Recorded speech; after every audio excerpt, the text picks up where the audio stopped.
مسئلہ تقلید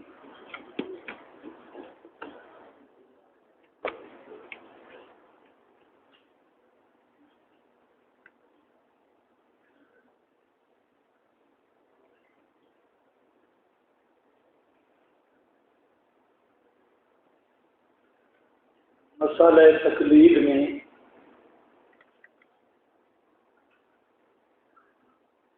اصل میں تو بہت ساری چیزیں اس کے مقدمات ہیں جن میں غیر مقلدین کا تعارف ضروری ہے کہ غیر مقلد حضرات یہ فرقہ کب پیدا ہوا، کہاں اس کی ابتدا ہوئی اور اس کی پیدائش کا غرض کیا تھی، کس مقصد کے لیے یہ فرقہ بنا۔ تو اس سلسلہ میں انتہائی اختصار کے ساتھ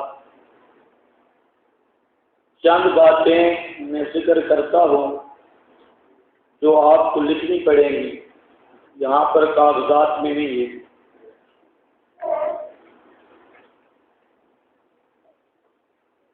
ایک بات ذہن میں رکھ لو کہ کسی فرقہ سے بھی گفتگو جزیات میں کرنا بے وقوفی ہے۔ جب بھی کسی فرقہ سے گفتگو ہو تو اصول میں اور اہم مسائل میں گفتگو ہونی چاہیے۔ اصول کے اندر گفتگو ہو اور وہ مسائل جو موجب ضلالت ہیں اس فرقہ کے، اس میں گفتگو زیادہ مناسب رہتی ہے، بجائے اس کے کہ آپ لڑتے رہیں ان مسائل پر جو خود اختلافی مسائل ہیں یا فروعی مسائل ہیں۔ تو فروعات میں لڑنے کے ہم قائل نہیں۔ فروعات کے مسائل میں لڑائی نہیں ہو سکتی، کیونکہ جب فروعی مسائل میں لڑائی ہوگی تو اس کا نتیجہ بہت غلط نکلے گا، اس میں صحابہ کرام تک اثر پہنچے گا جس کے ہم قطعاً روا نہیں ہیں۔ جو مسائل اختلافی ہیں اختلافی رہیں، کوئی مسئلہ نہیں۔ ہاں، جو مسائل موجب ضلالت ہیں یا مسائل کی حیثیت بدل کے پیش کیا جاتا ہے تو اس کی صحیح شرعی حیثیت بیان کرنا یہ دیانتداری ہے۔ ہمارے ساتھی یہ سمجھتے ہیں کہ غیر مقلدین کے ساتھ ہمارا اختلاف رفع الیدین میں ہے، یا فاتحہ خلف الامام میں ہے، یا آمین بالجہر میں ہے، یا ہاتھ کہاں باندھنے ہیں، سینے پر یا تحت السرہ کہاں ہاتھ باندھنے ہیں، وتر کتنے ہیں، کیفیت کیا ہے، یہ کیا مسائل ہے۔ ان کی فی نفس ہی ان مسائل کی حیثیت ہی نہیں اور نہ اہل حدیث کے ساتھ اختلافی ہے۔ یہ بھی اہل حدیث کا دھوکہ ہے کہ اصل چیز سے انہوں نے آپ کو ہٹانے کی کوشش کی، جو اصل مابین نزاع تھا اس سے آپ کو ایسے مسائل میں الجھانے کی کوشش کی گئی جن مسائل کا اختلاف کوئی مضر نہیں۔ البتہ رفع الیدین کرنا نہ کرنا یہ اولا اور خلاف اولا کا جھگڑا ہے، اور یہ ائمہ مجتہدین مقلدین ان کا اختلافی مسئلہ ہے۔ غیر مقلدوں نے سرکہ کیا اور اس مسئلہ کی حیثیت بدلی۔ انہوں نے کہا جو رفع یدین نہیں کرتا اس کی نماز نہیں، اس کی نماز ناقص ہے۔ تو غیر مقلد کے ساتھ نفس رفع الیدین پر کوئی گفتگو نہیں۔ غیر مقلد کی جو ضلالت ہے وہ یہ ہے کہ اس نے مسئلے کی حیثیت کو بدل دیا اور جہاں تک لے گیا کہ جو رفع الیدین نہیں کرتا اس کے پیچھے نماز ہی نہیں، اس کی اپنی نماز ہی نہیں، خلاف سنت ہے اور یہ دشمنی ہے رسول ہے۔ یہاں تک انہوں نے کہا کہ جو رفع الیدین نہیں کرتا وہ کافر ہے، گمراہ ہے۔ تو اب ان کے ساتھ جو جھگڑا ہوگا اس مسئلے میں ہوگا جو انہوں نے غلو اختیار کیا، اور غلو کیا ہے؟ رفع الیدین کے بغیر ترک رفع الیدین پر نماز کے باطل ہونے کا حکم، ناقص ہونے کا حکم اور ترک سنت کا حکم، یہ جو حکم ہے ہم صاف کہتے ہیں یہ حکم ضلالت ہے، بدعت ہے اور غلو فی الدین ہے۔ تو ہمارا جو رخ ہے وہ بدلا جا رہا ہے، باتیں ہوتی ہیں، مناظرے ہوتے ہیں، رفع الیدین ہے یا نہیں، یہ کون سا مناظرہ ہے؟ بات ہونی چاہیے کہ ترک رفع الیدین یہ واقعی تارک سنت ہے، جو رفع الیدین نہیں کرتا وہ تارک سنت ہے، اس کی نماز ناقص ہے یا باطل ہے، فاسق ہے۔ یہ جو حکم ہے اس میں ان کا تجاوز ہے، اس پہ ہم گفتگو اس لیے کرتے ہیں کہ یہ جو ان کا فتویٰ ہے ضلالت کا یا تارک سنت کا، تو یہ فتویٰ جاتا ہے صحابہ پر، اور صحابہ کا دفاع کرنا ہمارا ایمان ہے، اس لیے ہم اس پر گفتگو کریں گے۔ رہ گیا نفس رفع الیدین کی بات، ہم کہتے ہیں کوئی مسئلہ نہیں، حنبلی بن کے کرتے رہو، حنبلی ہمارے بھائی ہے، شافعی بن کے کرتے رہو، کوئی مسئلہ نہیں۔ تو نفس رفع الیدین کا مسئلہ کوئی اکھاڑے کا مسئلہ نہیں، مناظرے کا مسئلہ نہیں، مناظرے کا مسئلہ ہے جو غیر مکلف کی دلالت ہے، اور اس کی دلالت جو ہے یہ غلو والی دلالت ہے جو اس نے حکم بدل دیا۔ اسی طرح فاتحہ کا مسئلہ ہے، نفس ہی فاتحہ کا مسئلہ کوئی لڑائی کا مسئلہ نہیں، پڑھنی چاہیے یا نہ پڑھنی چاہیے، اس پر کوئی جھگڑا نہیں، نہ ہم بکر طے کرنے کی عادی ہے۔ غیر مکلف کے ساتھ ہمارا اس میں جھگڑا یہ ہے کہ وہ کہتا ہے کہ فاتحہ مقتدی نہ پڑھے تو مقتدی کی نماز ہی نہیں، نماز ہی باطل ہے۔ ہم کہتے ہیں یہ اس کی ضلالت ہے، اور یہ یہودیوں کی طرح غلو فی الدین ہے۔ پڑھنا نہ پڑھنا دوسرا مسئلہ ہے، اور جو مقتدی نہیں پڑھتا اس کی نماز پر بطلان اور فساد کا حکم لگانا یہ دوسرا مسئلہ ہے۔ تو باتیں چل جاتی ہیں خلف الامام پہ، خلف الامام کی باتیں اپنے مقام پہ ہیں، راج مرجو کی باتیں اپنے مقام پہ ہیں، پڑھنی چاہیے یا نہ پڑھنی چاہیے یہ ہمارا اپنا مسئلہ ہے، مقلدین کا، مجتہدین کا، ان کا مسئلہ ہے۔ غیر مکلف کے ساتھ ہمارا یہ جھگڑا نہیں کہ فاتحہ پڑھنی ہے یا نہیں پڑھنی، اور ہمارے ساتھی بیچارے پتہ شتہ ہوتا کوئی نہیں تو غیر مکلف سے بات کرتے ہیں کہ خلف الامام پڑھنی ہے یا نہیں، یہ کون سا مسئلہ ہوا؟ غیر مکلف کا جو غالیوں والا حکم ہے کہ فاتحہ نہ پڑھے تو مقتدی کی نماز ہی باطل ہے، نماز ہی ناقص ہے۔ اب یہ جو فتویٰ ہے یہ فتویٰ جا رہا ہے نبی پاک علیہ السلام کے صحابہ پر، اور صحابہ کا دفاع کرنا ہمارا ایمان ہے۔ اس لیے غیر مکلف سے گفتگو یہ نہیں ہوگی کہ فاتحہ پڑھنی ہے یا نہیں پڑھنی، غیر مکلف سے گفتگو ہے کہ مقتدی جو فاتحہ نہیں پڑھتا اس کی نماز ہے یا نہیں، یہ مسئلہ ہے۔ اسی طرح آمین بالجار، اونچی پڑھے کوئی مسئلہ نہیں، آہستہ پڑھے کوئی مسئلہ نہیں، لیکن یہ کہنا کہ جو آمین آہستہ پڑھتے ہیں وہ یہودی ہیں اور یہ آمین سے جلتے ہیں، ان کی نماز ناقص ہے، یہ جو مسئلہ ہے یہ حکم جو غالیوں والا حکم ہے، اس میں ہمارا جھگڑا ہے۔ ہمارے ہاں تو ویسے انتظام ہے اونچی آمین کا بھی، ایسا آمین کا بھی، اللہ ان کو بھی ایمان نصیب فرمائے۔ اونچی اب آمین کرو، یہ تو ہم اگر آمین سے جلتے ہوتے تو اونچی سے جلتے، پھر اب تو یہی ہے، ہم تو اونچی آمین کہہ رہے ہیں۔ کہتے ہیں جو اونچی آمین نہیں کہتا وہ یہودی ہے اور آمین سے جلتا ہے۔ ہم کہتے ہیں یہ مسئلہ یہ غلو پر مبنی ہے، اور یہ مسئلہ دلالت، بدعت اور غلو فی الدین ہے۔ آمین بالسر بھی کوئی مسئلہ نہیں، آمین بالجہر بھی کوئی مسئلہ نہیں، آمین بالشر اصل یہ مسئلہ ہے۔ آمین بالشر یہ غیر مقلدوں والی آمین بالشر ہے، اصل جھگڑا اس میں ہے۔ اسی طریقہ سے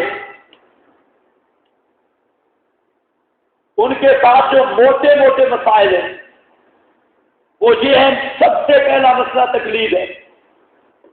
تقلید والے مسئلے میں مطلقاً تقلید کا انکار کر کے غیر مقلد حد کفر کو پہنچے ہوئے، آج کل کے، پہلے نہیں، پہلوں کی بات نہیں کر رہا، پہلے مطلق تقلید کے قائل تھے، اور آج جو نیا ٹولہ نکلا ہے یہ صرف تقلید کے منکر ہی نہیں مطلقاً، بلکہ یہ ہر قسم کی تقلید کو کفر، شرک، بدعت، اس سے نیچے حکم ہی کوئی نہیں ہے۔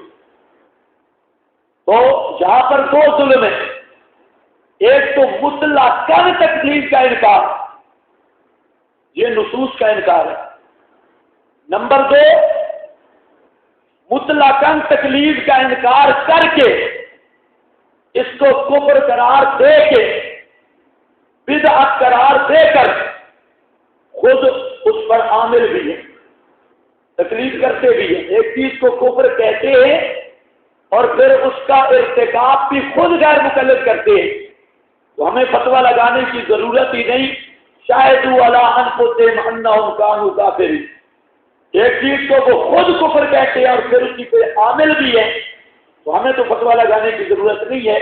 وہ کفر کہہ کر جب عمل کریں گے تو خود بخود یہ فتویٰ انشاءاللہ کام کر جائے گا، مسئلہ کوئی نہیں ہے۔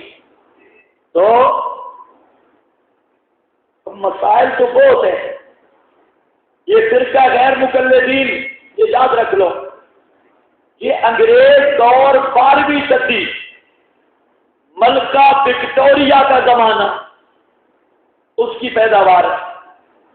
ملکہ وکٹوریہ اور 12ویں صدی، اس 12ویں صدی سے پہلے اسلام میں غیر مقلدین کا بحیثیت فرقہ اور جماعت وجود ہی نہیں۔ اس لیے اہل حدیث کو آج بھی آپ چیلنج کر سکتے کہ 12ویں صدی سے پہلے نبی پاک صلی اللہ علیہ وسلم کے زمانے تک اہل حدیث کی ایک مسجد، کوئی نشاندہی کرو دنیا کی تاریخ میں کہ 1200 سال میں کوئی ایک مسجد، کوئی ایک مدرسہ اور مذہب کا کوئی ایک فتاوی جو بطور مذہب کے ہو، فتاوی ہو، مسجد ہو، مدرسہ ہو، کوئی مرکز ہو، 1200 سال اس میں اہل حدیث کی مسجد نہیں مل سکتی، اسلام کی تاریخ میں مدرسہ نہیں مل سکتا اور کوئی فتاوی نہیں مل سکتا۔ ان کے جتنے فتاوے ہیں 12 صدی کے بعد کے، 12ویں صدی ملکہ وکٹوریہ کا زمانہ، انگریز دور کے بعد کے، جامعہ محمدیہ، مسجد اہل حدیث، دارالعلوم اہل حدیث، یہ سارے 12ویں صدی کے بعد کے۔ 12ویں صدی یہ فاصل ہے، ہم کہتے ہیں 1400 سال میں پیش کرو، یہ 12ویں صدی سے پیچھے اپنا نسب نامہ ثابت کرو۔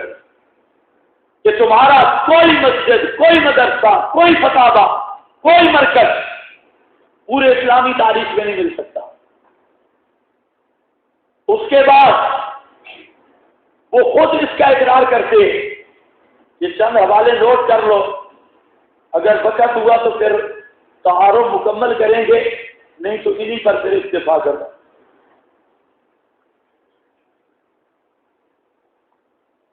غیر مقلدین کے اپنے اکابر اس بات کو تسلیم کرتے ہیں کہ ہم کل پیدا ہوئے ہیں، پرانے نہیں ہیں۔ چنانچہ مولوی ابو یحییٰ محمد شاہ جہان پوری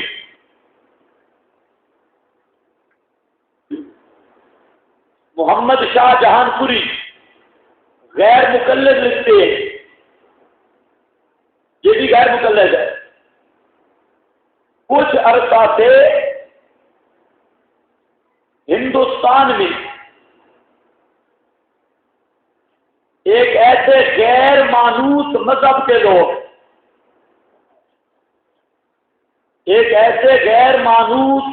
کے لوگ، دیکھنے میں آ رہے ہیں، جس سے لوگ بالکل ناآشنا ہیں۔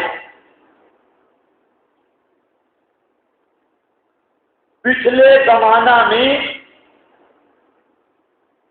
شاذ و نادر اس خیال کے لوگ کہیں ہوں تو ہوں، مگر اس کثرت سے دیکھنے میں نہیں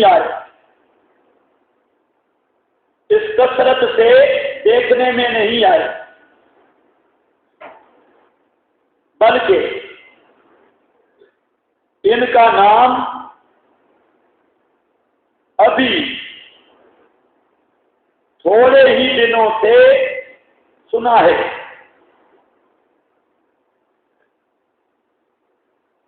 اپنے آپ کو وہ اہل حدیث یا مواحد یا محمدی کہتے ہیں،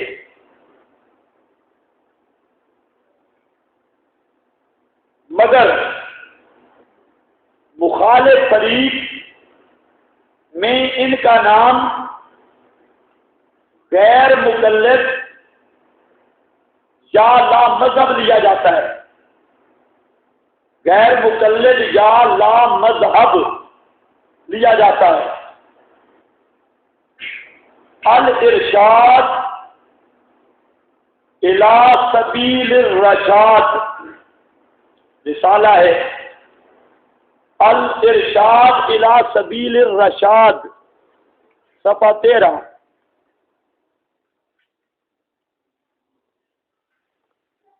اب اس عبارت کو دیکھ لو، یہ بزرگ غیر مقلد خود کہہ رہا ہے کہ ہندوستان میں ایک ایسے غیر مانوس مذہب کے لوگ دیکھنے میں آ رہے ہیں جن کا مذہب مانوس ہی نہیں،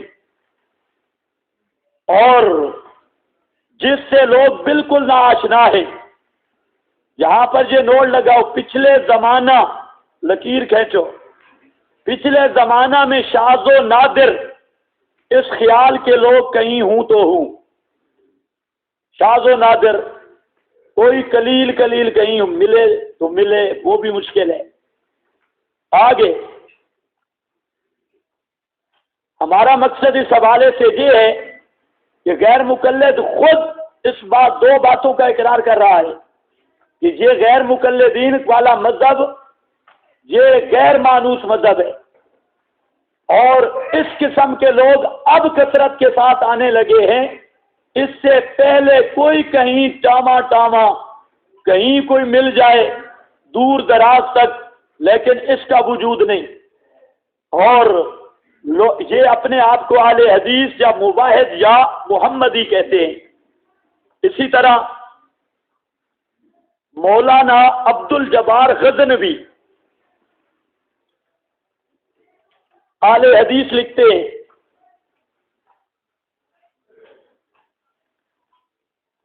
قد نشأت فی اسرنا قد نشأت فی اثرنا فرقۃ تدعی اتباع الحدیث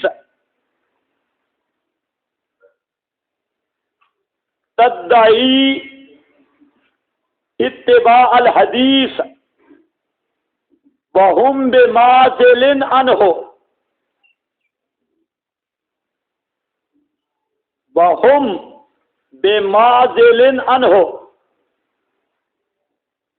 قد نشأت تحقیق پیدا ہوا فی اثرنا ہمارے زمانے میں فرقۃ ایک فرقہ تدعی اتباع الحدیث جو دعویٰ کرتا ہے اتباع حدیث کا وہم بمعزل عنہ حالانکہ وہ حدیث سے کنارے پر ہیں، عمل بالحدیث سے کنارے پر ہیں، دعویٰ کرتے ہیں ہم اہل حدیث ہیں اور اتباع حدیث کا دعویٰ، لیکن ہیں بمعزل عنہ فتاوی علماء حدیث۔ یہ آج کل چھپ چکا ہے، پھر پہلے انہوں نے گم کر دیا تھا، کسی نے پیسے کمانے کے لیے پھر شائع کر دیا، تو ہمارا کام بن گیا ہے۔ تو فتاوی علماء حدیث جلد 4 اور صفحہ 79، اور یہ حوالہ فتاوی غزنویہ میں بھی موجود ہے۔ غزنوی فتاوی غزنوی وہ آج کل نہیں مل رہا عام، لیکن فتاوی علماء حدیث چھپ چکا ہے، لاہور سے ہمیں مل بھی گیا، تو بعد میں سنا ہے شاید کہ ختم ہو گئی، اور اہل حدیث ناراض بھی ہوئے کہ کیوں ہمارے بزرگوں کی کتابیں شائع کی ہیں۔ تو اب یہ عبارت بھی بالکل صریح ہے کس معاملہ میں؟ قد نشأت فی اثرنا، ہمارے زمانہ میں یہ فرقہ پیدا ہوا، اس سے پہلے نہیں، اور دعویٰ ہے اتباع حدیث کا، حالانکہ بمعزل عنہ ہیں وہ حدیث سے دور و دور، بارو بار لاہور، کہتے ہیں اہل حدیث ہیں، لیکن یہ اپنی شہادت ہے، گھر کا گواہ ہے، اور یہ ہے بھی اہل حدیث مولوی صاحب، اور یہ فتاوی علماء حدیث، ان اہل حدیث بیچاروں کے چند فتاوے ہیں، ان میں سے یہ اول نمبر کا فتاوی ہے، اس کا حوالہ۔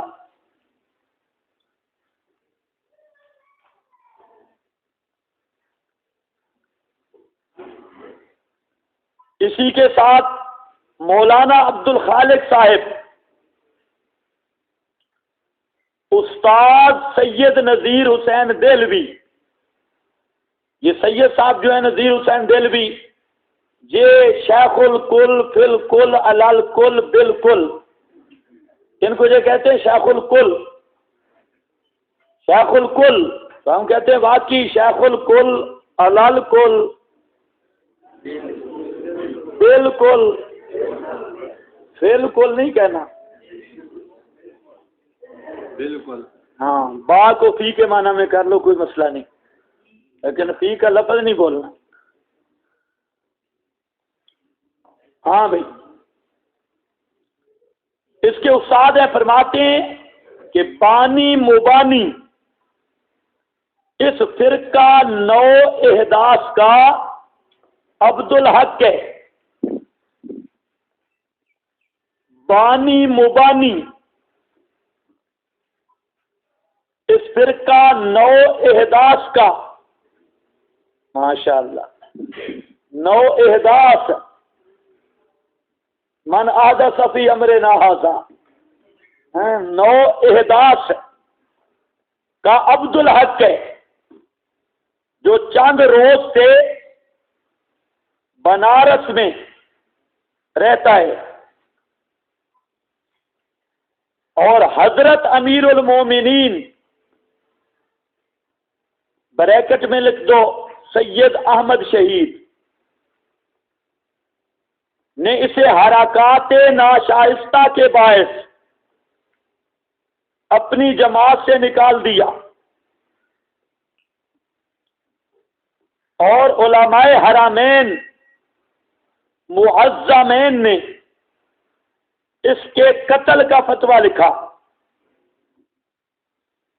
مگر کسی طرح بھاگ کر وہاں سے بچ نکلا۔ تنبیہ الضالین،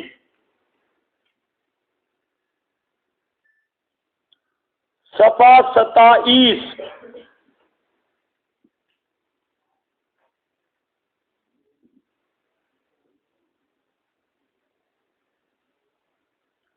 صفحہ 27۔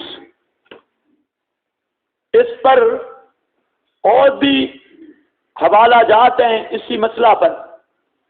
ایک کتاب ملتی ہے، وہ بھی آج کل چھپی ہوئی ہے، رسالہ ہے الحتہ۔ یہ رسالہ نواب صاحب کا، نواب صدیق حسن، یہ بھی بڑا بزرگ ہے، تو نواب صدیق حسن کا الحتہ فی ذکر سیاح الستہ، تو الحتہ رسالہ ہے چھوٹا سا، یہ ملتا ہے۔ اس میں بھی انہوں نے یہی بات کی کہ انہوں نے کہا فقد نبتت فی ھذا الزمان فرقۃ ذات سمعۃ و ریا، ہمارے زمانے میں ایک فرقہ نکلا جو بڑا ریاکار ہے، تدعی لانفسها علم الحدیث، وہ علم حدیث کا اپنے مدعی ہے کہ ہم اہل حدیث ہیں، علم حدیث ہیں، جانتے ہیں، اس پر عمل کرتے ہیں۔ بہرحال یہ عبارت لمبی ہے تو صرف حوالہ لکھ لو، الحتہ فی ذکر سیاح الستہ، صفحہ نمبر 27-28 پر گفتگو یہی کر رہا ہے، اور کہتا ہے یہ ہمارے زمانے میں پیدا ہوئے، اس سے پہلے ان کا وجود نہیں تھا۔ جس کو نام آتا ہے لکھ لے، اور جو نام نہیں لکھ سکتا تو مہربانی کرے نہ بھی لکھے تو کوئی مسئلہ نہیں ہوگا۔ یہ گھر کی شہادتیں اپنی کہ اہل حدیث کا فرقہ یہ مکہ مدینہ میں نہیں پیدا ہوا، ہندوستان میں پیدا ہوا، اور اس کا بانی مبانی عبدالحق بنارسی، یہ سید احمد شہید کے قافلے کا آدمی تھا، اور اس کی حرکات ناشائستہ،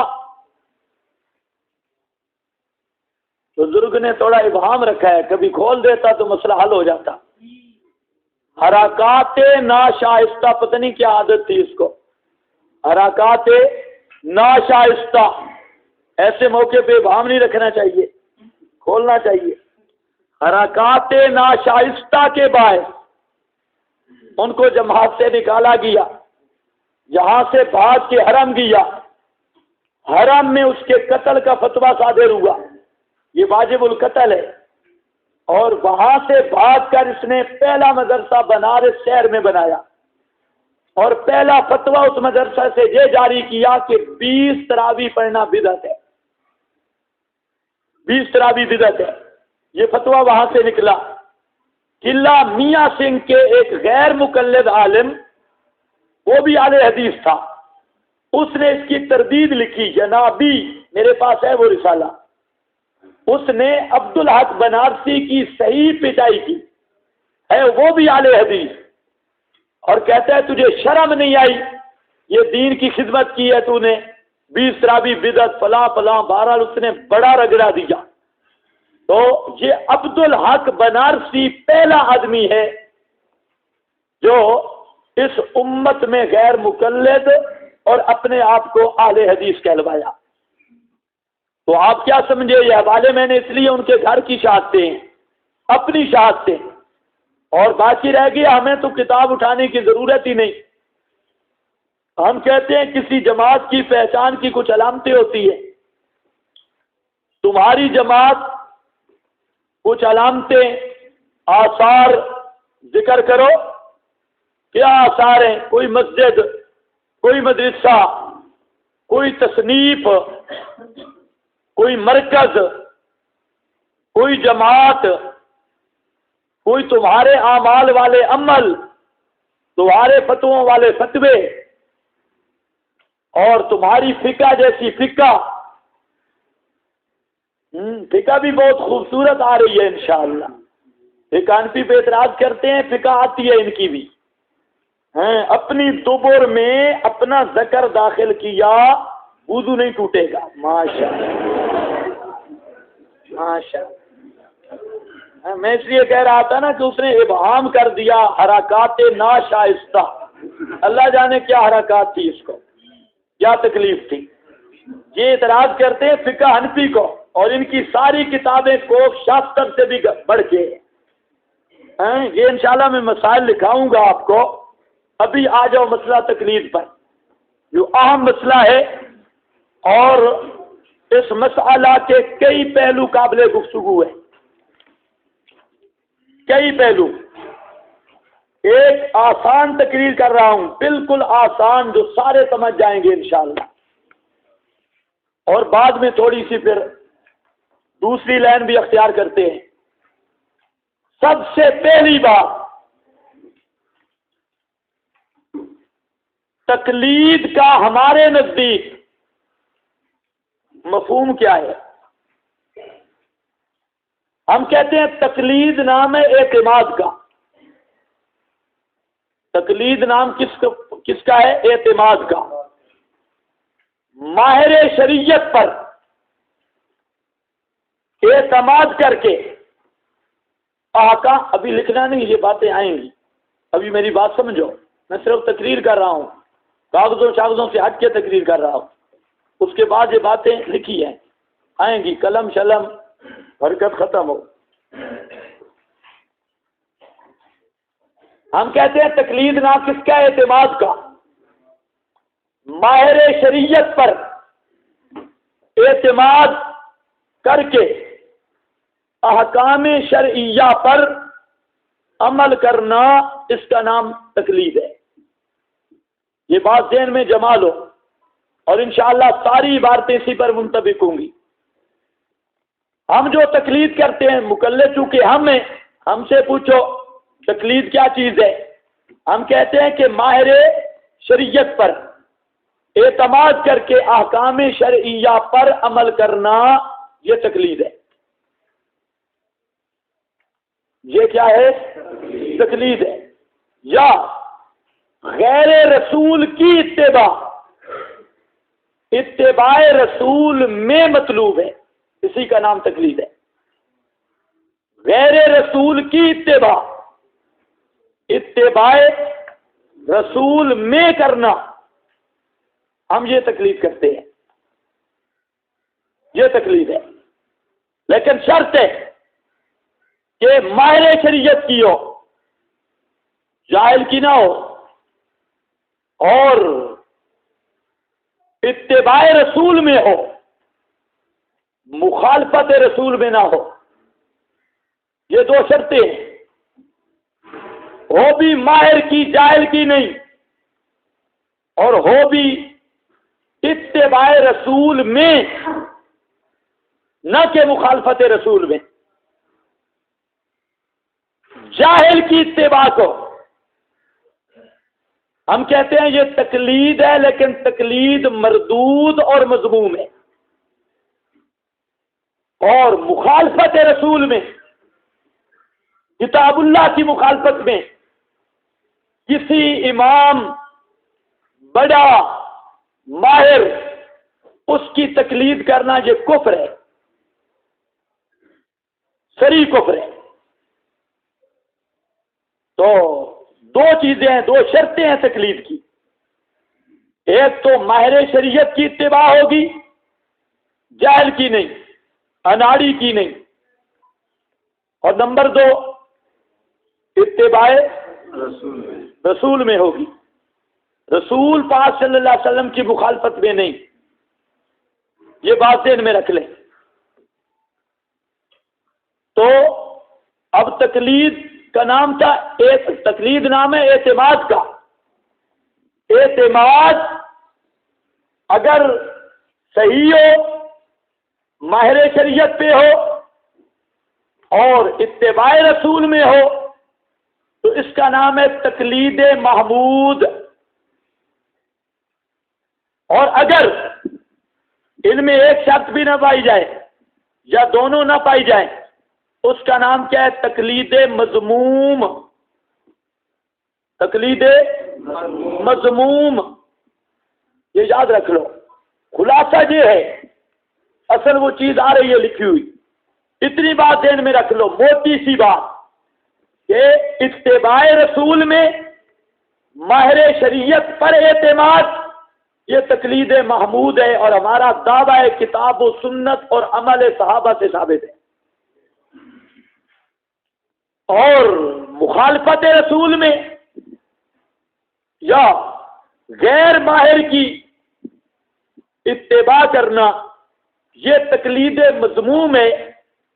یہی تقلید یہودیوں میں تھی، یہی تقلید مشرکین عرب میں تھی، یہی تقلید آج کے بریلویوں میں ہے، اور یہی تقلید ان کے اخوات میں ہے. ایسی تقلید کہ ہم نہیں کہا. بات صاف ہے. کچھ سمجھ آئیے بات یا نہیں آئی؟ تو تقلید کی کتنی قسمیں؟ تقلید کہتے کس کو؟ اعتماد کو. قسمیں کتنی بنی؟ تقلید محمود اور تقلید مذموم. اب ہم نے جب بات کرنی ہے تو ہمارے ذمہ دو چیزیں. ایک، ہم تقلید مذموم کا رد پیش کریں گے، اور ایک تقلید محمود کا اثبات پیش کریں گے. نفی بھی ہوگی، اثبات بھی ہوگا. تو دونوں یہ ہمارے دعویٰ کی سکے ہیں.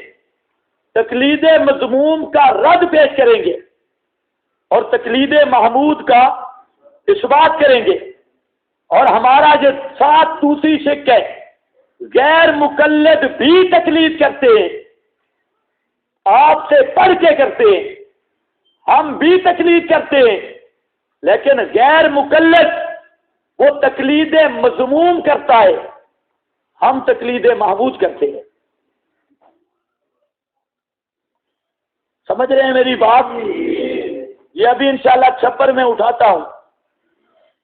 یہ چھت گئی. یہ ہمارا دعویٰ ہے، انکار کر کے دیکھیں. غیر مقلد سب سے زیادہ تقلید کرتا ہے. سارے دنیا میں جتنے فرقے ہیں سب سے زیادہ کثرت کے ساتھ تقلید غیر مقلد فرقہ کی ہے. لیکن فرق اتنا ہے کہ وہ غیر ماہر کی کرتا ہے، ہم ماہر شریعت کی کرتے ہیں.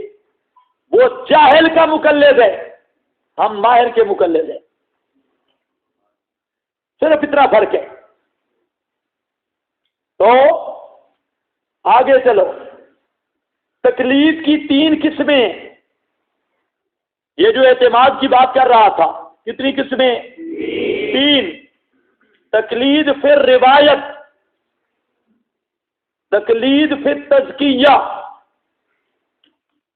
اور تقلید فی درایت. کتنی قسمیں؟ 3. تقلید فی روایت، روایت میں تقلید، تزکیہ میں تقلید، درایت میں تقلید. یہ 3 قسمیں. تقلید پہ روایت کیا ہے؟ امام بخاری رحمت اللہ علیہ سے لے کر حضرت عبداللہ ابن عمر یا کوئی صحابی رضی اللہ تعالی عنہم اجمعین، کسی صحابی تک، یہ درمیان کے راوی امام بخاری رحمہ اللہ سمیت،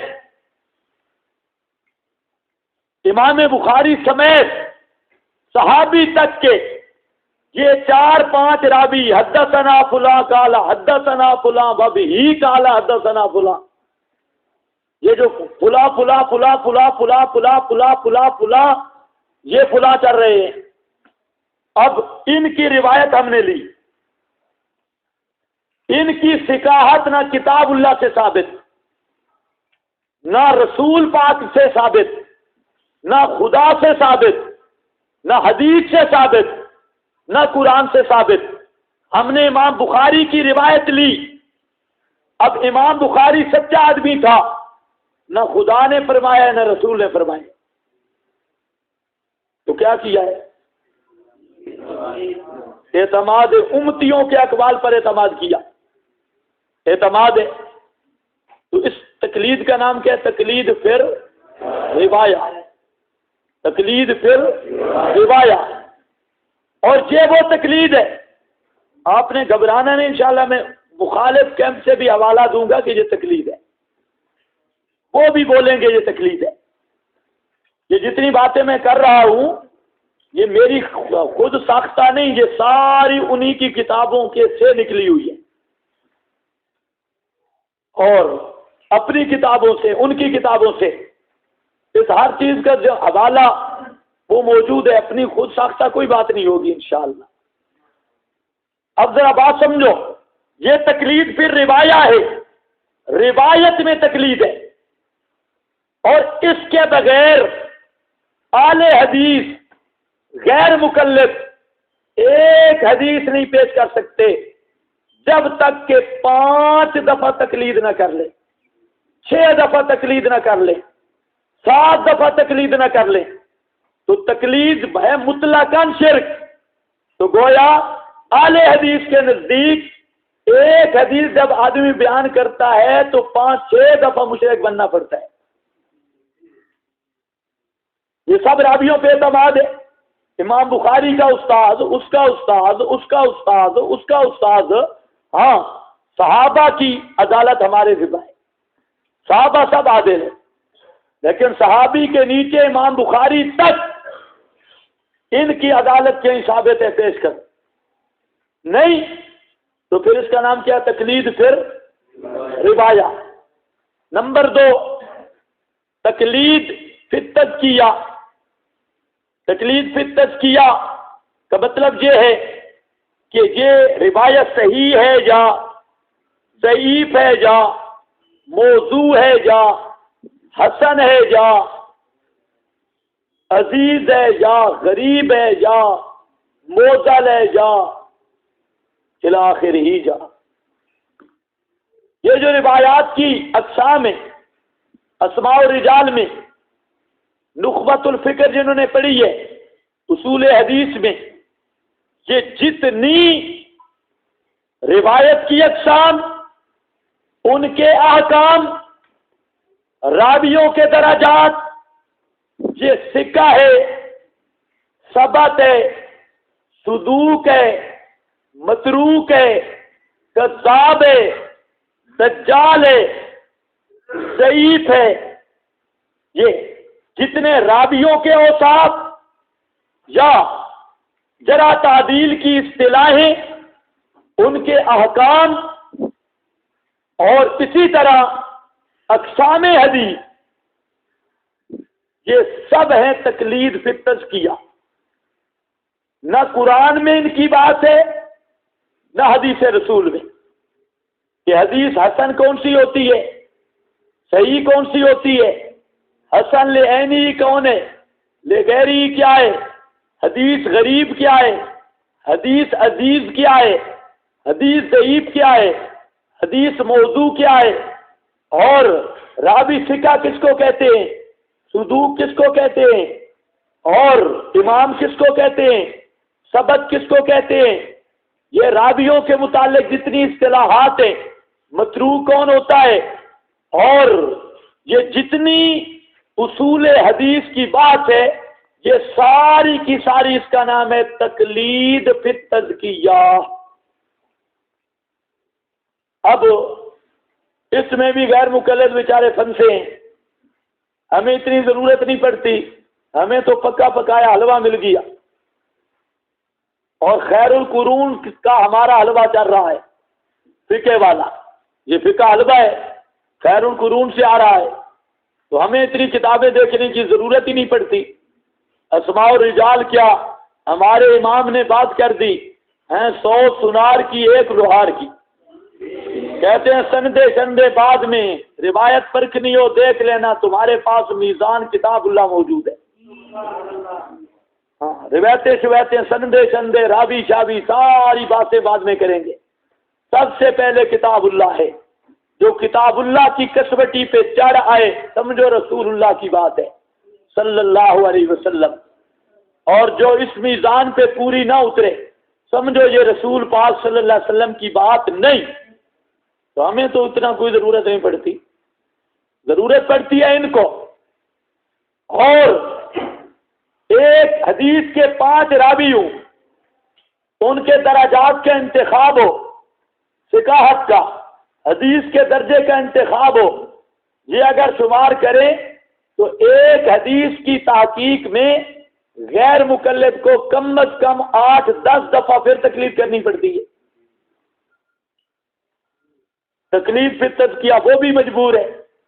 تقلید فی تزکیہ ہم بھی مجبور ہیں, ہم بھی کرتے ہیں. تقلید فی تزکیہ وہ بھی کرتا ہے, ہم بھی تقلید پہ روایت کرتے ہیں, وہ بھی تقلید پہ روایت کرتا ہے. فرق یہ ہے کہ ہمیں ضرورت کم ہوتی ہے, کیونکہ جب ہم نے درایت والی تقلید کو اپنا لیا تو ہمارے باہرین نے یہ پہلے ہی باتیں کر دی ہیں, روایت صحیح کون سی ہے, ضعیف کون سی ہے, فلاں کا. انہوں نے ساری باتیں کر کے نچوڑ نکال کے فقہ کی صورت میں ہمارے سامنے پیش کر دیا. اس لیے ہمیں ضرورت نہیں پڑتی. کتنی قسمیں ہو گئی تقلید کی؟ نمبر 3 تقلید فی الدرایت. تقلید فی الدرایت حدیث کا معنی متعین کرنے میں, مراد رسول متعین کرنے میں, اور حدیث کا مطلب مفہوم منطوق اس کو متعین کرنے میں. اس میں اشارتاً کیا چیز ثابت ہو رہی ہے, عبارتاً کیا چیز ثابت ہو رہی ہے, اقتضاً کیا چیز ثابت ہو رہی ہے, دلالتاً کیا چیز ثابت ہو رہی ہے, بطور مفسر کے کون سی چیز ثابت ہو رہی ہے, اجمال کے طور پہ, احکام کے طور پہ, اور ہر چیز کا حکم کیا ہے, کون سا حکم ثابت ہوگا, کس لحاظ سے ثابت ہوگا. تقریباً 80 اقسام ہیں استدلال کی. کتنی؟ یہ 80 اقسام استدلال کی, یہ ساری کی ساری ہیں درایت. اس کا نام کیا ہے؟ درایت. اور جو کیا تقلید پھر درایت, یہاں آ کر جھگڑا پڑتا ہے. غیر مقلد کہتے ہیں ہم تقلید پھر درایت نہیں کرتے, ہم کرتے ہیں.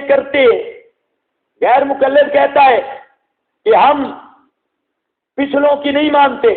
یہ ایک نئی کتاب, یہ کوئی ساتھی یہاں طالب علم ہی دے دیا, نیا محقق, یہ بھی امین ہے.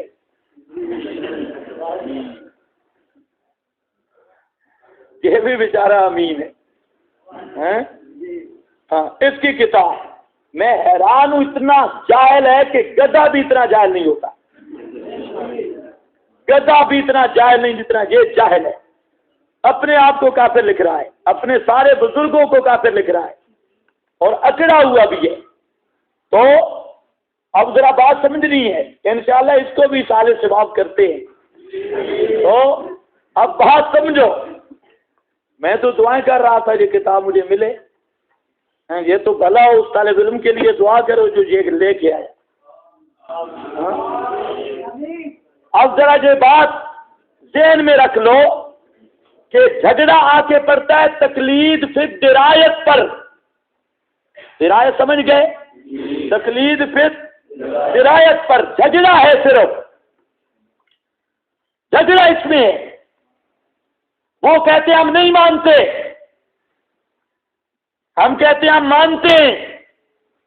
وہ کہتے ہیں یہ کفر ہے, ہم کہتے ہیں اس کو کفر کہنا کفر ہے. وہ کہتے ہیں یہ بدعت ہے, ہم کہتے ہیں اس کو بدعت کہنا بدعت ہے. وہ کہتے ہیں یہ یہودیوں کا کام ہے, ہم کہتے ہیں باقی یہ کہنا یہودیوں کا کام ہے. سمجھ رہے ہو میری بات؟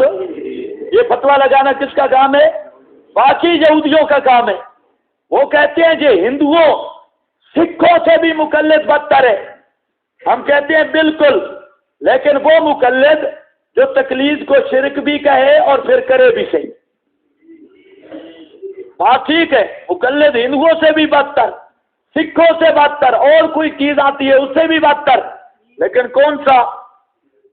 جو تقلید کو شرک بھی کہے، بدعت بھی کہے اور پھر اس کو کرے بھی صحیح. تو واقعی وہ تو بے عقلی میں گدھے سے بھی بدتر ہے. ہندوؤں کو چھوڑو. اب اس میں عملاً ہم کرتے ہیں، عملاً وہ بھی کرتے ہیں. فرق یہ ہوتا ہے، ہم کہتے ہیں ماہر کی بات مانیں گے، وہ کہتے ہیں جاہل کی بات مانیں گے. تو اصل مابین نزاع غیر مقلدین کے ساتھ کیا ہے؟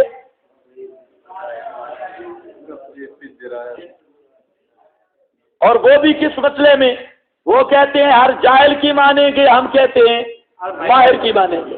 ہم کہتے ہیں تقلید محمود کریں گے، وہ تقلید کو شرک کر کے پھر کرتے بھی تقلید مذموم ہے. اس لیے آپ کو دو لینیں چلانی پڑیں گی. تقلید محمود یہ ثابت ہے اور تقلید مذموم یہ ثابت نہیں.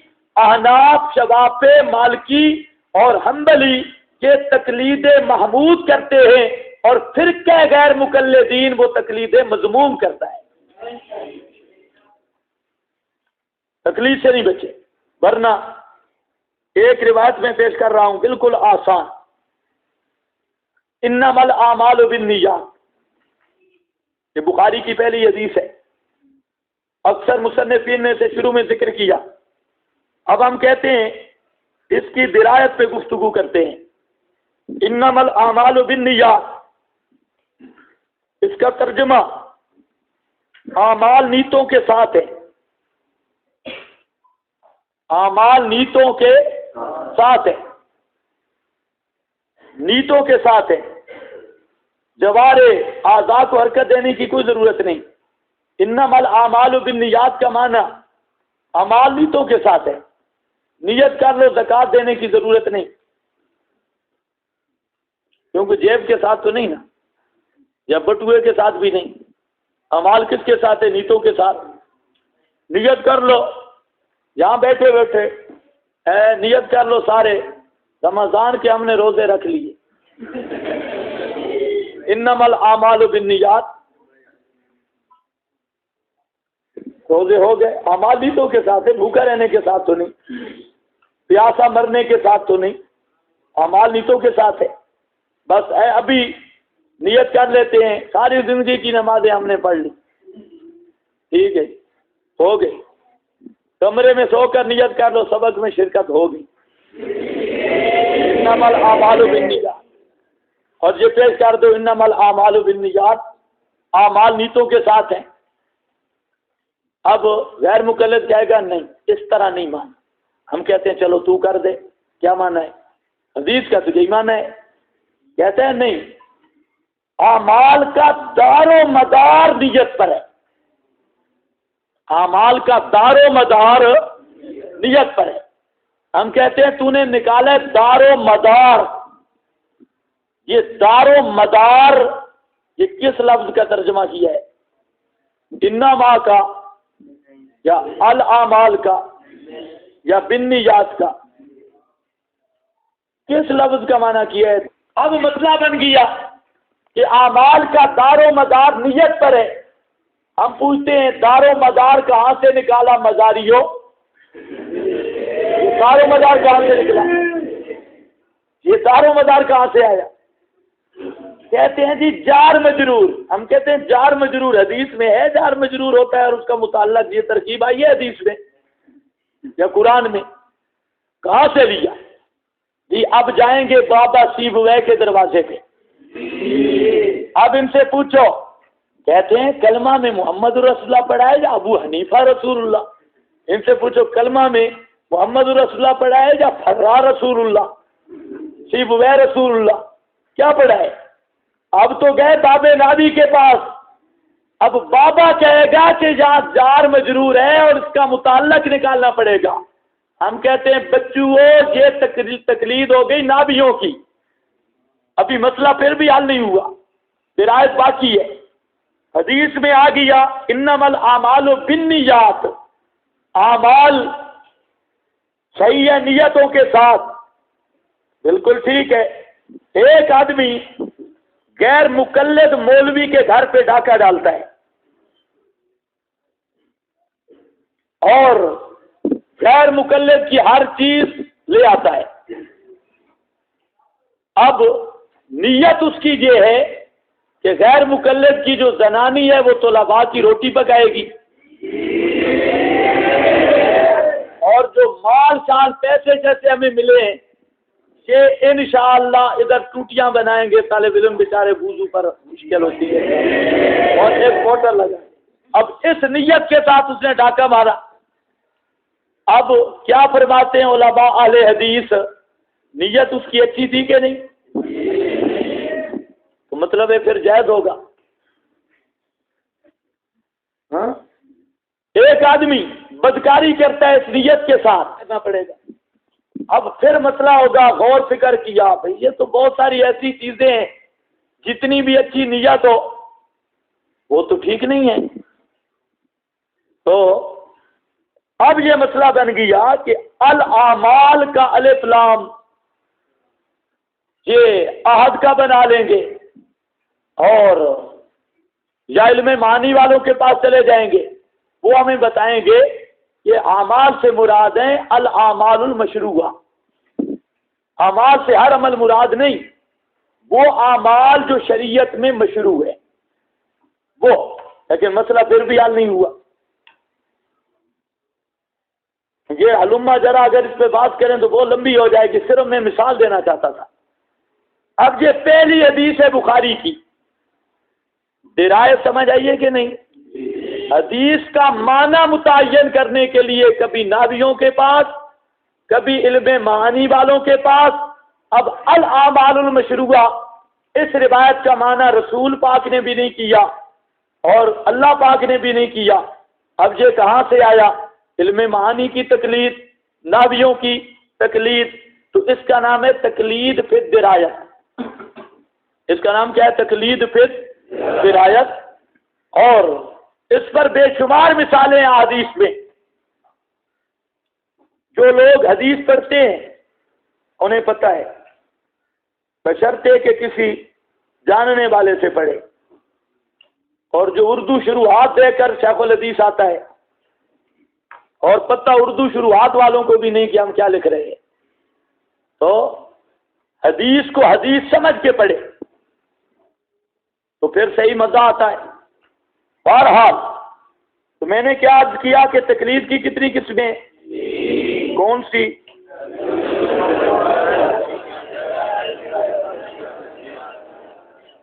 تقلید پھر روایت، تقلید پھر تزکیہ، تقلید پھر درایت.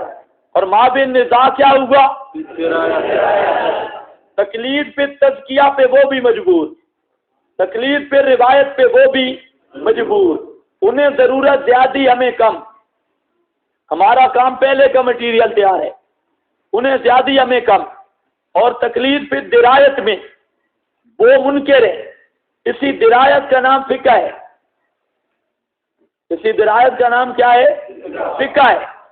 تقلید پھر درایت میں ان کا نظریہ یہ ہے ہر مسجد کے امام کی بات مانو، جو سر ننگا ہو اس کی بات مانو، اور کوئی شرط بھی نہیں اس کے لیے، بس اہل حدیث کہلوانا شرط ہے. امام اس سے پوچھ کے مانو. ہم کہتے ہیں نہیں، جو خیر القرون اور اس کے زمانہ کے قرب کے ماہرین شریعت گزرے ہیں متقدمین، وہ ہر لحاظ سے درایت میں ہم سے آگے تھے. اس لیے درایت حدیث میں ان کی ہم بات مانیں گے جو اس فن کے شاہ سوار ہیں اور ماہر ہیں، جن کا ماہر ہونا پوری امت کے نزدیک مسلم ہے. اور تمہارے مولوی کو تو اس کو ماں بھی نہیں جانتی. اس لیے ہر مسجد کے مولوی کی بات نہیں مانیں گے، مانیں گے تو ماہرین شریعت کی بات مانیں گے. بس یہ ہے ہمارا جھگڑا. کچھ سمجھ آئی یہ بات؟ یہ بات ذہن میں رکھ لو. اب اس کا میں برعکس الٹ رہا ہوں. جو موجودہ غیر مقلدین ہیں ان کا اس بات پہ اتفاق ہے کہ اب تک جتنے اہل حدیث گزرے ہیں سارے مرتد اور کافر تھے. سمجھو بات. یہ موجودہ آج جو زندہ ہیں ان کے نزدیک جتنے پہلے اہل حدیث گزرے ہیں سارے بدعتی تھے، سارے مشرک تھے، سارے مرتد تھے. اور جب یہ نسل مر جائے گی ان کے پچھلے آئیں گے تو وہ کہیں گے کہ جو ہم سے پہلے گزرے وہ مشرک تھے، مرتد تھے، کافر تھے. یہ دنیا میں ان کو صلہ بلا ہے. چنانچہ تقلید کے مسئلہ میں جتنے اجلہ علماء کرام ہیں اہل حدیث کے، اکابر اہل حدیث، اور ان میں بعض منصف مزاج بھی ہیں. اس لیے میں نے شروع میں کہہ دیا کہ ہم جو سخت لفظ بول رہے ہیں موجودہ پر، پہلے اہل حدیث علماء پر نہیں، جو ان میں منصف مزاج ہیں ان پر نہیں. تو ان کے جو پہلے علماء ہیں جن کو کہتے ہیں اکابر، اجلہ اکابر، وہ اس بات کو مانتے ہیں کہ تقلید مطلق یہ واجب ہے. سارے کے سارے مانتے ہیں. اور تقلید شخصی جائز ہے. یہاں تک مانتے ہیں پہلے اہل حدیث کے علماء یہ سارے مانتے ہیں کہ تقلید مطلق یہ واجب ہے اور تقلید شخصی یہ جائز ہے. جبکہ اب کے اہل حدیث علماء سارے مانتے ہیں کہ مطلقاً تقلید بدعت اور شرک ہے. کچھ سمجھ آئیے بات؟ اب آپ کے پاس دونوں طرف کی عبارتیں ہونی چاہیے. جب بات شروع ہو ان سے پہلے لکھوا لو تقلید کا مسئلہ. یہ تقلید مطلق طور پہ کفر شرک ہے یہ شخصی، دونوں کا حکم بیان کرو تو وہ بے دھڑک کہے گا. اب جتنی نئی کتابیں آ رہی ہیں یہ مطلقاً تقلید کے منکر ہیں، جبکہ پہلے ان کے بابا جی مطلق کے وجوب اور شخصی کے جواز کے قائل ہیں. یہ بات ذہن میں بٹھا لو. حوالے آپ کے پاس لکھے ہیں اور انشاءاللہ میں اس کو پورا کرتا ہوں. تو اور آج والے اہل حدیث کیا ہے؟ یہ مطلقاً شرک اور بدعت کا فتویٰ دیتے ہیں. تو ان کے فتوے کی روح سے نذیر حسین دہلوی، نواب صدیق حسن خان، مولانا ثناء اللہ صاحب اور یہ مولانا ابراہیم سیال کوٹی، یہ چند ایک جتنے ہیں ہی چند ایک ان کے مولوی، وہ ماشاءاللہ سارے بدعتی اور مشرک ہیں. ان کو کہو جب تمہارا ماضی قریب بھی اتنا اندھیرا ہے ظالمو، تم لوگوں کو کیوں گمراہ کرتے ہو؟ جن کو تم بڑا مانتے ہو وہ تو مشرک ہے بقول تمہارے، بدعتی ہیں بقول تمہارے، تو لوگوں کا کیوں وقت ضائع کرتے ہو؟ چنانچہ اس پر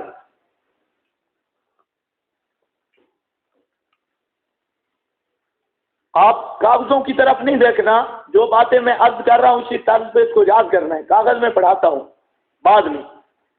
یہ تاریخ اہل حدیث ہے اور یہ تاریخ اہل حدیث مولانا ابراہیم میر سیال کوٹی کی، یہ اہل حدیث کے چوٹی کے عالم ہیں. اور انہوں نے اس میں اپنا واقعہ بھی ایک لکھا. کہتا ہے کہ میں نے امام ابو حنیفہ رحمۃ اللہ علیہ کے خلاف کتابیں جمع کی کہ میں ان کے خلاف لکھتا ہوں.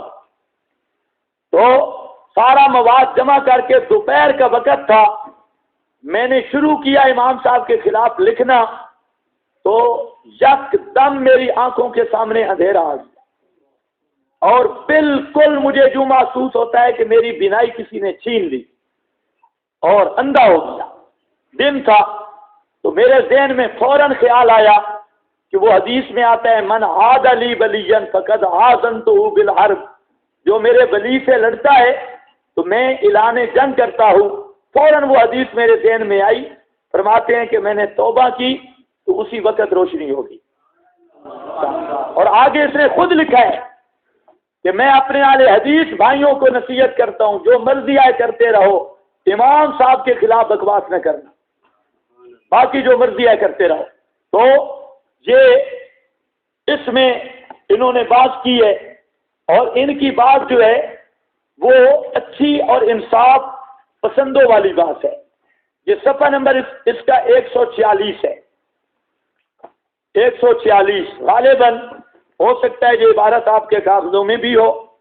146 ابھی توجہ میری طرف رہے، کاغذ نہیں دیکھنے، وہ آ جائے کوئی آپ سے لیتا نہیں کاغذ. عنوان پنجم اہل حدیث کا مسئلہ کے مبین، یہ سرخی تھی.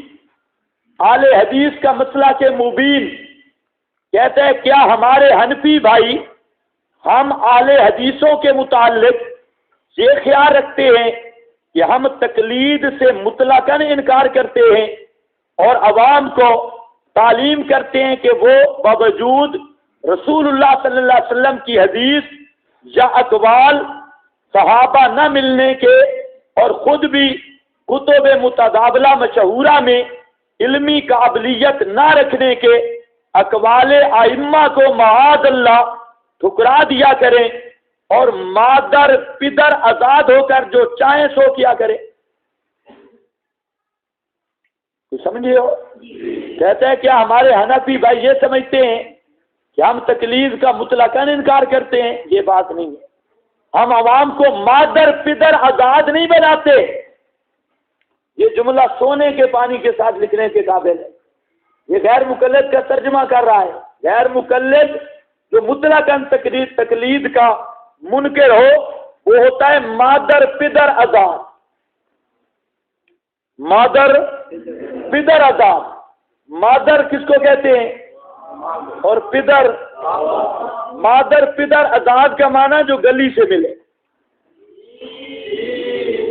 گلی سے ملے، جس کا نہ ابا ہو نہ اماں ہو، اور وہ عبدالستار اے بی سے رابطہ کرنا پڑے، وہاں سے جو مل جائے. یہ ہمیں اپنے گھر سے ان کی شہادت مل گئی. اہل حدیث کہتے کس کو ہے؟ مادر پدر آزاد یہ ترجمہ ہے غیر مقلد کا.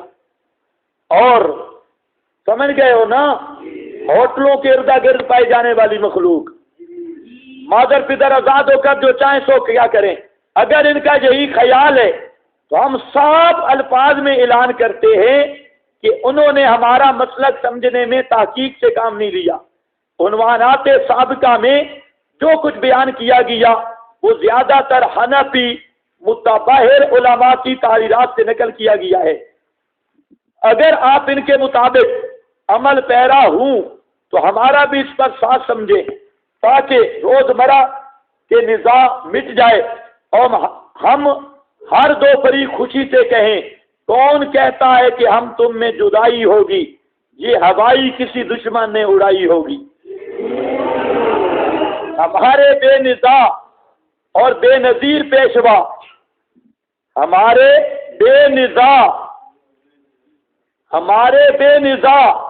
اور بے نظیر پیشوا شیخنا و شیخ الکل شمس العلماء حضرت مولانا سید نذیر حسین صاحب محدث دہلوی رحمت اللہ علیہ نے، جن کے علم و فضل اور تقوی دیانت اور سلامت ربی و بے نقصی میں کسی کو کلام نہیں، اپنی مایہ ناز کتاب معیار الحق میں اس مسئلہ کو نہایت تفصیل کے ساتھ بیان کیا، جس کا خلاصہ یہ ہے، وہ کتاب مقدس بھی یہ ہے، جس کا خلاصہ یہ ہے، باقی رہی تقلید وقت لا علمی.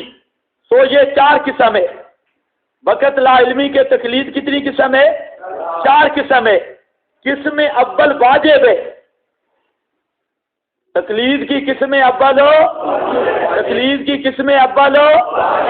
یہ کس کا اعلان ہے؟ جو بلا نزاع امام ہے، جس کی اہل حدیثوں میں جھگڑے ہی نہیں امامت پر، اور وہ شیخ الکل، شیخ الکل، سب کا شیخ، وہ کہتا ہے 4 قسم ہے. قسم اول واجب ہے، واجب ہے. اور اب تو غیر مقلد کے سامنے تقلید کا نام لو، ایسے لگتا ہے کہ اس کے منہ پہ کسی نے جوتا دے مارا ہے، اتنا بگڑ جاتا ہے، تقلید کا نام نہیں سنتا. اور ابا جی فرما رہے ہیں واجب ہے، اور وہ مطلق تقلید ہے. واجب ہے اور وہ مطلق تقلید ہے. مطلق تقلید ہے کسی مجتہد کی، مجتہدین اہل سنت میں سے، لا علی التعجین، جس کو مولانا شاہ ولی اللہ نے لکھا ہے کہ یہ تقلید واجب ہے اور صحیح ہے. بے اتفاق امت قسم دوم مباح ہے، اور وہ تقلید مذہب معین کی ہے.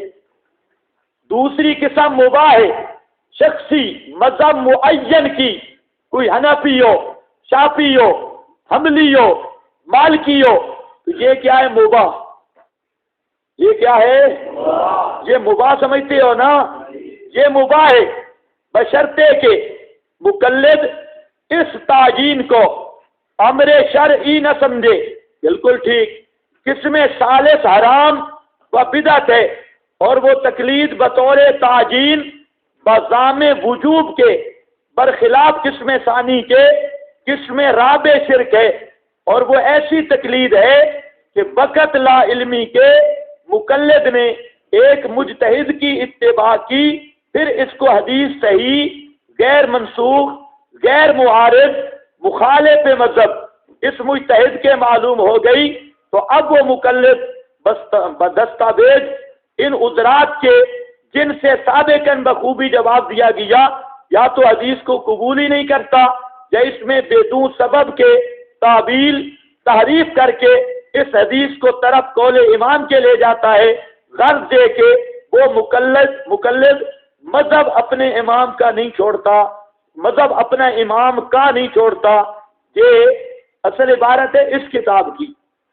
لیکن جہاں پر ابراہیم میر سیالکوٹی اہل حدیث کا مذہب بیان کر رہا ہے اور کہتا ہے میرے حنفی بھائیوں تمہیں غلط فہمی لگ گئی ہے، ہم کہتے ہیں ہمیں ان گدھوں کی وجہ سے غلط فہمی لگی ہے جو ہمارے ماتھے لگے ہیں، ہمارے دور کے، جنہوں نے تقلید کو اتنا بدنام کیا.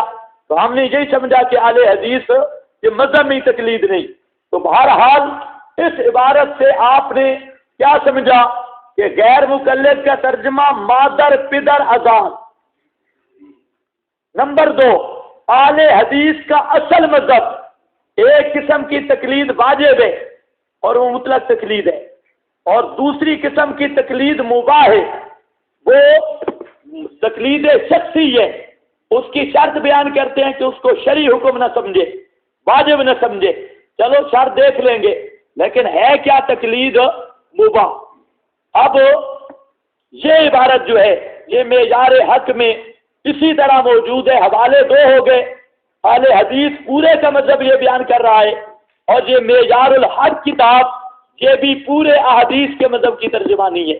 اور یہ نذیر حسین دہلوی کوئی آج کا یہ مولوی زبیر علی زئی جیسا باندر نہیں ہے، یہ ان کا شیخ الکل ہے، اس کی تعریف بھی آپ سن چکے ہیں. اسی طریقہ سے یہ فتاوی ثنائیہ ہے.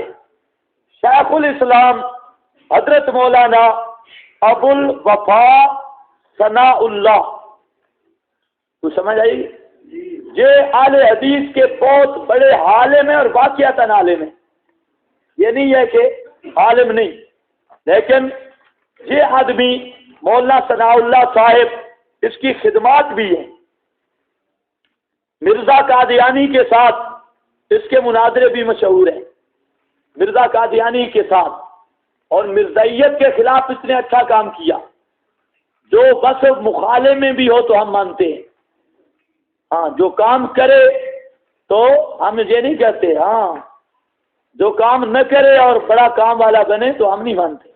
اس نے بڑا کام کیا مرزا کے خلاف، اور اس وقت اکثر اہل حدیث مرزائی ہو گئے تھے. اس کی وجہ یہ تھی کہ مرزا غیر مقلد تھا، اور جب مرزے نے نبوت کا دعویٰ کیا غیر مقلد طبقہ پر مرزے کا کافی اثر تھا، تو مرزا صاحب کے ساتھ کافی غیر مقلد چلے گئے اور محمد حسین بٹالوی اور یہ مولانا ثناء اللہ صاحب، انہوں نے شیعوں کے مقابلے میں بھی اچھے مناظر تھے اور مرزائیوں کے مقابلہ میں بھی۔ مرزے نے اس بیچارے کو گالیاں بھی بڑی دی ہیں کتابوں میں، بڑی گالیاں۔ معلوم ہوتا ہے کہ اس نے کام تھوڑا سا گرم کر کے رکھا تھا۔ مرزے کی گالیاں یہ بتاتی ہیں۔ اور آپ کا یہ جو ماہر ہے پیر میاں علی شاہ، یہ کہتے ہیں مرزے کے ساتھ مناظرہ، سب جھوٹ ہے، یہ بات ذہن میں رکھ لو۔ اصل میں مسئلہ یہ ہوا تھا کہ مرزے نے ایک کتاب میں اعلان شائع کیا کہ اللہ تعالیٰ کی وحی آ گئی مجھ پر کہ اب مولویوں سے مناظرہ نہیں کرنا۔ یہ مرزے پر وحی آئی۔ اس کے پہلے مرزا بہت بڑا مناظر تھا اور بڑا چیلنج کیا کرتا تھا۔ یہ چند ایک علماء تھے جو مرزے سے گفتگو کرتے، عام آدمی مرزے سے گفتگو عام علماء نہیں کرتے تھے۔ تو مرزا نے جب یہ اعلان لکھ دیا کہ مجھ پر تو وہی آ گئی ہے، اللہ نے فرمایا مولویوں سے مناظرہ نہیں کرنا، یہ رسالہ پہنچ گیا پیر میئر کے پاس۔ پیر میئر نے وہی پڑھی، اس نے چیلنج کیا مرزے کو۔ اس کو پتا تھا کہ اب اگر مناظرہ کرتا ہے تو وہی الہی کے خلاف ہوگا، وہی جو آ گئی مناظرہ نہیں کرنا، تو میں اس بات کو پکڑوں گا، اور اگر مناظرہ نہیں کیا تو پھر کتے میر علی کتے تیری ثنا، میری شان بڑھ جائے گی۔ تو اب وہ وہی پڑھ کر یہ پہنچ گیا لاہور۔ مباحثہ لاہور کا سارے علماء تھے، ہمارے علماء بھی تھے، اہل حدیث بھی تھے۔ تو پیر میر نے کہا مناظرہ کریں گے، مرزے نے کہا نہیں، مناظرہ تو مجھے اللہ نے روک دیا ہے، اور تجھے بھی اب خیال آیا ہے، میری وہ کتاب پڑھ کے بھئی آپ نے پڑھ لی ہے، اور اب تو کہتا ہے مناظرے کا، اس کے پہلے کدھر مر گیا تھا، اب مناظرے پہ اب تو مجھے اللہ نے روک دیا ہے، بھئی آ چکی ہے۔ اور اب مسئلہ یہ ہے کہ ایک اور طریقہ کرتے ہیں، سورہ فاتحہ، اس کی میں بھی تفسیر لکھتا ہوں عربی میں، آپ بھی تفسیر لکھیں، اور وقت طے کرتے ہیں اسی میدان میں بیٹھ کے، وقت طے کرتے ہیں 3 گھنٹے 4 گھنٹے جتنا، تو اس تفسیر سے فیصلہ کر لیں گے کہ معارف قرآنیہ آپ آگاہ ہیں یا بیر الہامی ہیں، تفسیر لکھتے ہیں۔ پیر میر علی شاہ کہتا میں نہیں، تحریر پہ نہیں کرتا۔ اب بڑا یہاں پر لے دے ہوتی رہی، یہ کہتا تقریری مناظرہ کر، تو وہ کہتے خدا نے منع کر دیا تھا اور تو بعد میں آیا ہے، لیٹ آیا ہے۔ تو یہ اصل واقعہ پیش آیا، جہاں پر شروع ہو جاتے ہیں پیر میئر کی قلم اپنی طرف سے چل پڑی، مرزا وہ بیٹھا تھا، اس کی قلم لکھنا شروع کر دی، پتہ نہیں خواب کی بات ہے یا کس کی۔ تو یہ بھی مرزے سے کم نہیں تھا پیر میئر علی، ہاں یہ خدا کی توحید کا دشمن تھا، وہ نبی کی ختم نبوت کا دشمن تھا۔ ہاں تو وہ فتح دین اس واقعے کو صحیح چٹنی لگا کر بیان کرتا ہے۔ ہاں پیر میر علی شاہ نے کہا، وہ تو خیر سریکی ہے، اردو والے محروم رہ جائیں گے، بشتوں والے۔ پیر میر علی شاہ ٹھیک ہے ٹھیک ہے ٹھیک۔ تو یہاں پر یہ مولانا ثناء اللہ صاحب، یہ فتاوی ثنائیہ جلد اول ہے اور صفحہ اس کا 254 ہے۔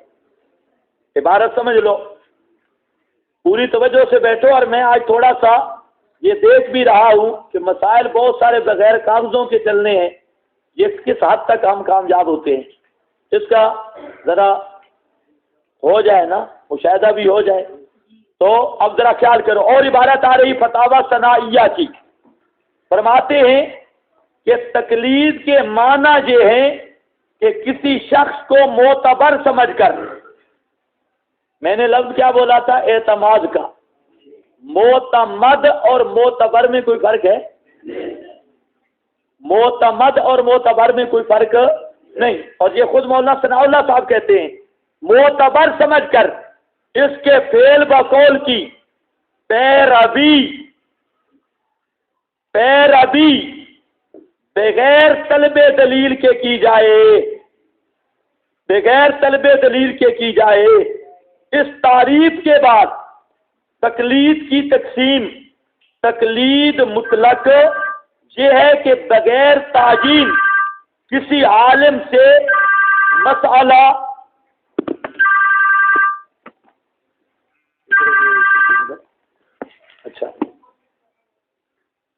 کسی عالم سے مسئلہ پوچھ کر عمل کیا جائے. غور ہے نہیں ہے؟ کہتے ہیں مطلق تقلید یہ ہے کہ بغیر تعیین کے کسی عالم سے مسئلہ پوچھ کر عمل کیا جائے جو اہل حدیث کا مذہب ہے، جو اہل حدیث کا مذہب ہے. مطلق تقلید کرنا اہل حدیث کا مذہب ہے. کس کا مذہب ہے؟ اہل حدیث کا مذہب ہے. تقلید شخصی یہ ہے کہ خاص ائمہ اربعہ میں سے ایک امام کی بات مانی جائے جو مقلدین کا مذہب ہے. تو یہاں پر کہتے ہیں اہل حدیث کا مذہب کیا ہے؟ مطلق تقلید کرنا. مطلق تقلید کرنا یہ اہل حدیث کا کیا ہے؟ مذہب. تو اب مذہب اہل حدیث میں تقلید ہوئی یا نہ ہوئی؟ یہ تو مذہب قرار دے رہا ہے، مذہب ہے. آگے یہ صفحہ نمبر 256 فتاوی ثنائیہ کا. اسی طرح یہ بزرگوں کا رسالہ ہے اہل حدیث کا مذہب، یہ بھی مولانا ثناء اللہ صاحب کا، اس میں بھی اسی طرح ہے. اب تصویر کا دوسرا رخ بھی تھوڑا سا دیکھ لو. یہ حقیقت التقلید جو ابھی پیدا ہوئی ہے، اس نے ابھی سے بچے دینے شروع کر دیے. جہاں پر اس نے شروع کے اندر کہتا ہے بعض علماء کرام تقلید کی 2 قسمیں بیان کرتے ہیں، تقلید مذموم، تقلید ممدوح. گدھا ممدوح، اچھا تقلید ممدوح. تو یہ 2 قسمیں بیان کرتے ہیں. غالباً اس کو بھی یہ ہمارے کہیں کاغذ ہی پہنچے ہوں گے، پتہ نہیں جی اب اس نے کب لکھی ہے. اس نے محمود کو ممدوح بنا دیا، اور لیکن یہ اصطلاح ہماری ہے، لا مشاہۃ فی الاصطلاح، اصطلاح میں کوئی مسئلہ نہیں. آگے تقلید ممدوح کہتا ہے کہ ایک ایسا شخص جو دین کے کسی مسئلے کو سمجھنے سے قاصر ہو، اس کے حل کے لیے کسی عالم کے پاس جائے، یا کسی کو قرآن و حدیث میں کسی مسئلے کا حل نہ ملے، وہ سمجھنے کے لیے کسی عالم کے پاس جائے. اسی طرح کوئی ایسا حادثہ رونما ہو جس کا حل قرآن و حدیث میں ایک عام آدمی کو ڈھونڈنے سے بھی نہ ملے، یقیناً ایسے مسائل کے حل کے لیے علماء سے رابطہ کرنا پڑے گا. تحقیق حق یا تحصیل علم کی مندرجہ بالا تمام صورتیں تقلید ممدوح کہلاتی ہیں. تقلید کی اس قسم کو کچھ لوگ یہ کہہ کر جائز قرار دیتے ہیں کہ ہم تو قرآن و حدیث کا مقابلہ نہیں کرتے، بلکہ قرآن و حدیث کو ہم قابل قدر نگاہوں سے دیکھتے ہیں، محض مجبوری کی بنا پر کسی ایک امام کی تقلید کرتے ہیں. لیکن تقلید کی یہ قسم بھی چند وجوہات کی بنا پر غلط ہے، کیونکہ تقلید بدعت ہے، اور کل بدعت ضلالہ، کل بدعت ضلالہ. اب یہی تقلید مطلق تھی جو نذیر حسین دہلوی، ابراہیم میر سیالکوٹی، مولانا ثناء اللہ صاحب اور محمد حسین بٹالوی کی اشاعت السنہ اور یہ سب کتابیں معیار الحق وغیرہ جو اہل حدیث کا مذہب تھا، اس کو یہ بیٹا کہتا ہے یہ بدعت ہے، اور کل بدعت ضلالہ، اور ہر ضلالت گمراہی ہے. تو اس سے پتہ چل گیا سارے اہل حدیث بدعتی، گمراہ اور جہنمی ہیں. کوئی سمجھ آئیے آپ کو؟ سارے اہل حدیث بدعتی بھی ہیں، گمراہ بھی ہیں، اور یہ بھی اللہ نے اہل حدیثوں کو بھی ایک امین صاحب دے دیے، اور یہ امین صاحب آپ چھوڑے گا نہیں. امین نام تاثیر ہے، یہ آمین نہیں چھوڑے گا، یہ آمین بنا کے چھوڑے گا. اب یہ خود اسی طرح یہ وہ مولی زبیر صاحب ہے، یہ آج کل ان کا شیخ الکل ہے، شیخ الکل تحت الکل، تو یہ شیخ الکل ہے. اور یہ بڑا محدث ہے اور یہ بیچارہ، ہم سخت لفظ نہیں بولتے کیونکہ میرا شاگرد ہے، اس نے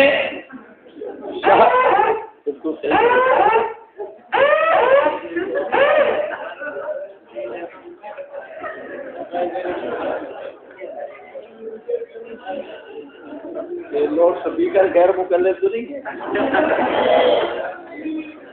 ہوتا تو ایسے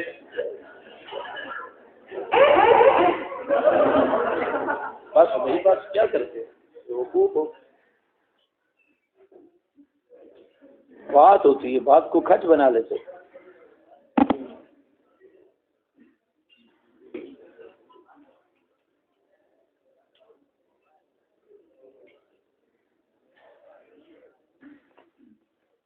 اس نے بھی مطلقاً تقلید کا انکار کیا اور مطلقاً بدعت قرار دیا۔